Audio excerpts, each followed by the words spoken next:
Hola chicos, bienvenue dans cette nouvelle vidéo. As-tu envie d'apprendre les différentes manières de dire s'il te plaît? As-tu envie de dire autre chose que por favor en espagnol pour dire s'il te plaît? Je t'explique tout aujourd'hui depuis Valencia. Aujourd'hui on est à Valence, c'est Valencia. On est pile entre le centre-ville, le quartier de la plage pour ceux qui connaissent. Et on va voir aujourd'hui comment dire s'il te plaît en espagnol. Et j'ai une surprise pour toi. À la fin de cette vidéo, je vais t'expliquer comment te débrouiller en espagnol avant cet été. Je vais lancer un défi 7 jours pour se débrouiller en espagnol pendant l'été. C'est un défi live. Je t'explique à la fin de la vidéo comment faire pour t'inscrire et profiter de ce défi live gratuit. Tout d'abord, pour dire s'il te plaît en espagnol, on peut dire bien sûr por favor. Por favor, puedes ayudarme? S'il te plaît, peux-tu m'aider? Attention, si vous voulez faire natif, vous pouvez aussi dire porfa, avec un accent tonique sur le O.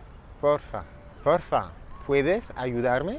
S'il te plaît, peux-tu m'aider? Ensuite, on peut dire, comme en français, rends-moi le service de, fais-moi la faveur de. En espagnol, hazme el favor de. Une autre manière de le dire, si eres tan amable. Si eres tan amable, c'est si tu es aimable, est-ce que tu peux me faire ça? Quand vous entendez si eres tan amable, c'est une manière de dire s'il te plaît. Et puis, si vous voulez dire s'il te plaît, s'il vous plaît, de manière un peu plus formelle, vous avez une formule, si vous voulez un petit peu crâner et un petit peu mettre simplement dans une situation formelle. Si no es mucha molestia, si ce n'est pas trop dérangé, si no es mucha molestia. Et puis pour ceux qui ont un niveau intermédiaire, on va mettre du subjonctif imparfait. Nom de Zeus.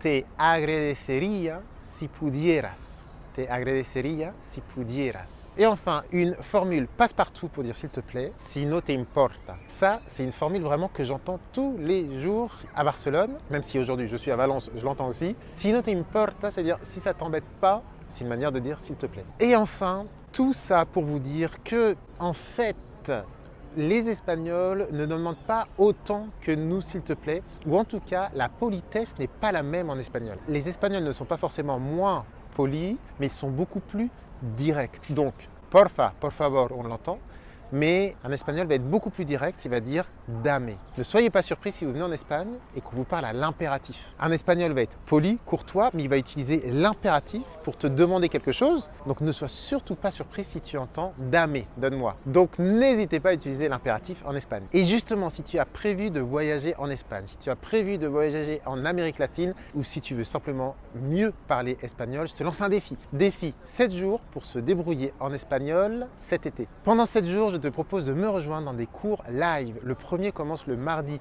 4 juin à 19h30. On va accueillir des élèves et des anciens élèves d'Espagnol Pas à Pas qui vont vous expliquer comment ils ont fait pour parler aujourd'hui espagnol.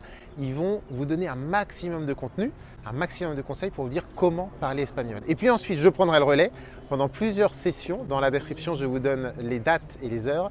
Pendant plusieurs sessions, je vais vous expliquer en live comment faire pour parler espagnol cet été, pour vous débrouiller en espagnol cet été. Donc en ce moment, je suis en train de préparer du contenu depuis Valence pour vous le dévoiler en live. N'hésitez pas à vous inscrire si vous voulez rejoindre ce défi.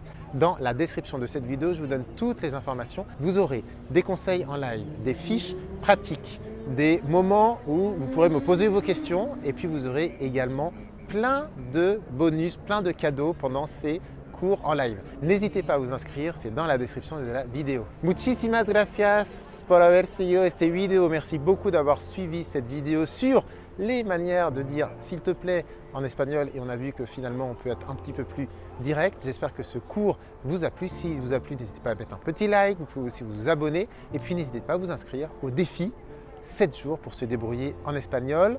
Moi, je refile dans Valence, préparer du contenu pour vous et on est en contact. Hasta luego. Adios.